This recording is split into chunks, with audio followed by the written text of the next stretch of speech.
Ilan sa mga Mars natin, hindi lang Pasko ang kinakareer pagdating sa paglalagay ng dekorasyon sa bahay. Siyempre, bago ang Christmas, Halloween daw muna dapat. Tama nga naman, tulad itong susunod naming bibisitahin na handang-handa ng manakot ang bahay dito lang sa How's Your Home?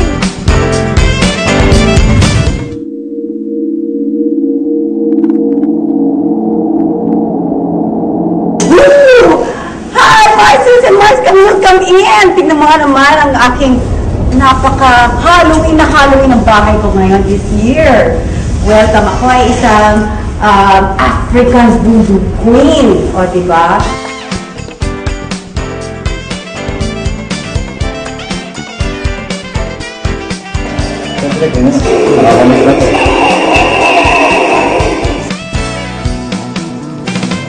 Kasi parang ever since we moved to this house mga 10 years ago na, talagang gusto ko na parang naka-decorate for Halloween. And what I do is like, ina-add ko na lang. Like last year, I had like giant spiders made. And yung spider, ang galing lang. Parang basura lang siya sa lalim, crumpled paper. And then, I have parang mga tela na binili ko. Parang kutsyon lang, parang giant pillow. And my theme this year is like more spiders pa rin. So it's really all spider webs, different kinds, different sizes. And of course, yung mga pirate and mga ano. I love yung mga decoration na may mga ingay-ingay. Yung pagdaan mo may ano, nakakatakot. 24/7 at araw-araw ako naka-costume. So parang Halloween sa akin is a normal day.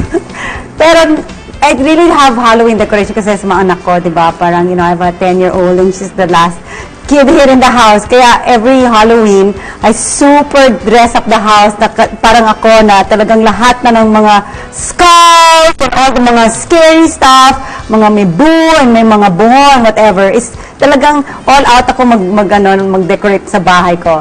And then I make sure na, syempre, we have candies for everybody. Also, I actually make all my Halloween decoration. It's just putting the house in parang nakakatakot. So what I do is like I change all the lights to make it orange para lang mas glow na ano. And then on Halloween, I make all the everybody in the house in black talaga sila. You know, you just have to put everything in Halloween kasi it's black, diba? So kilay black, mga lipstick black, ganyan. So dapat scary. Pero glam pa rin. Diba? Natakot ba kayo? Or medyo masyadong cute ako? Well, mga Mars, thank you Camille and Susie so much for coming here. Balita ko, may iba pa kayong bahay at bibisita, pero mas scary talagang bahay ko. Happy Halloween! Boo!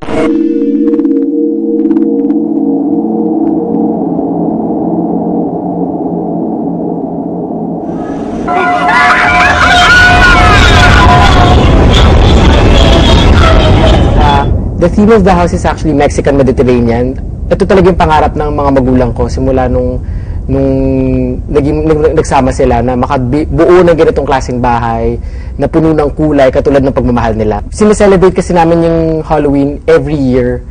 So, lahat kami tumutulong, lahat na e-excite, lahat gustong pakita kung ano yung pwede nilang ibigay, lahat nagbibigay ng ideya, kung ano pwede namin gawin para sa Halloween. At taon-taon, nadadagdagan siya ng ideya.